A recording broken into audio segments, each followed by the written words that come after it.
לודמילה ליטווה הופקרו ונרצחו।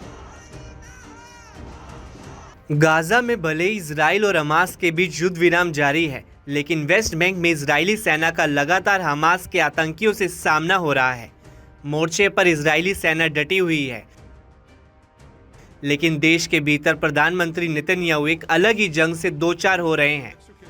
दरअसल इजराइल और हमास के बीच जारी युद्ध को लेकर 7 अक्टूबर के हमास हमले की जांच की मांग लगातार तेज हो रही है। हालांकि जहां पहले प्रधानमंत्री बेंजामिन नेतन्याहू खुद इस जांच के पक्ष में थे, अब ऐसा लग रहा है कि वो फिलहाल इसे टालने की कोशिश कर रहे हैं। नेतन्याहू के इस रवैये के खिलाफ इजरायली जनता ने विरोध प्रदर्शन तेज कर दिया है और अब सड़कों के बाद इसकी झलक संसद में दिखाई दी। सोमवार को इजरायली संसद में उस वक्त भारी हंगामा हुआ जब हमले के पीड़ितों और बंधकों के परिजन संसद के भीतर घुसने की कोशिश कर रहे थे। उनके और सांसद की सुरक्षा में तैनात नेसेट गार्डों के बीच तीखी झड़पें हुई। हालात इतने बिगड़ गए कि सुरक्षा कर्मियों और प्रदर्शनकारियों के बीच हाथापाई होने लगी, जिसमें 2 लोग घायल हो गए।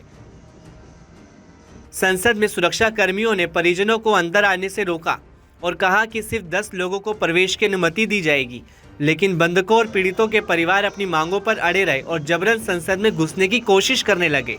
विरोध प्रदर्शन इतना उग्र हो गया कि कई प्रदर्शनकारियों ने नेतन्याहू का विरोध करते हुए उन्हें पीठ दिखाई। इस हंगामे के बीच इजरायली संसद के अध्यक्ष ने सुरक्षा बलों द्वारा किए गए बल प्रयोग की जांच के आदेश दिए हैं। हालांकि प्रधानमंत्री नेतन्याहू ने हमले की जांच के लिए स्टेट कमीशन गठित करने की मांग ठुकरा दी है, जिससे विरोध और तेज हो गया है। वहीं नेतन्याहू के इस फैसले पर उनकी ही सरकार में दरार दिखने लगी है।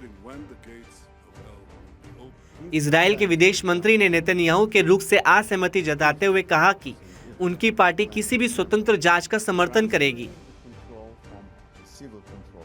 अब देखने वाली बात यह होगी कि क्या नेतन्याहू जनता के बढ़ते विरोध और अपनी सरकार के भीतर बढ़ते दबाव के बीच जांच को मंजूरी देते हैं या नहीं।